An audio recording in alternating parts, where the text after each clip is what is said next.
ഞാൻ മരിച്ചു കഴിഞ്ഞാൽ പിന്നെ നീയാണ് മോളെ ഫാത്തിമ ഖബറിലേക്ക് വരുന്നതെന്ന് ആദരവായ റസൂലുള്ളാഹി സ്വല്ലല്ലാഹു അലൈഹി വസല്ലം തങ്ങൾ പ്രിയപ്പെട്ട മകളോട് പറയുമ്പോൾ സന്തോഷിച്ച് ചിരിച്ചതായിരുന്നു അന്ന് ഫാത്തിമ ബിബി റളിയല്ലാഹു അൻഹ.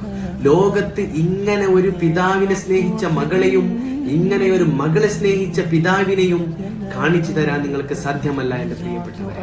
ഇന്നത്തെ കാലഘട്ടത്ത് നാം ഏവരും റോൾ മോഡൽ ആക്കേണ്ട ഒരു പേരുണ്ടെങ്കിൽ അത് ബഹുമാനപ്പെട്ട ഫാത്തിമ ബിബി റളിയല്ലാഹു അൻഹ.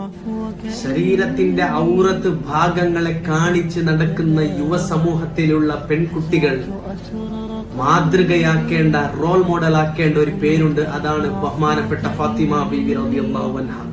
മരിച്ചു കഴിഞ്ഞിട്ട് പോലും എന്റെ ശരീരമെന്ന് മാത്രമല്ല, ശരീരത്തിന്റെ അംഗമെന്ന് മാത്രമല്ല, ശരീരത്തിന്റെ സ്ട്രക്ചർ പോലും ഒരാളും കാണാൻ പാടില്ല എന്നും പറഞ്ഞ് എനിക്ക് മയ്യത്ത് കട്ടിൽ തന്നെ എന്നെ കൊണ്ടുപോകണമെന്ന് വാശി പിടിച്ചുകൊണ്ട് മയ്യത്ത് കട്ടിൽ ആദ്യമായി ഉണ്ടാക്കി പരലോക യാത്രയായ ബഹുമാനപ്പെട്ട ഫാത്തിമ ബിബി റളിയല്ലാഹു അൻഹയെ റോൾ മോഡലാക്കി നമ്മൾ സ്വീകരിക്കേണ്ടതുണ്ട്. അല്ലാഹു നമുക്ക് തൗഫീഖ്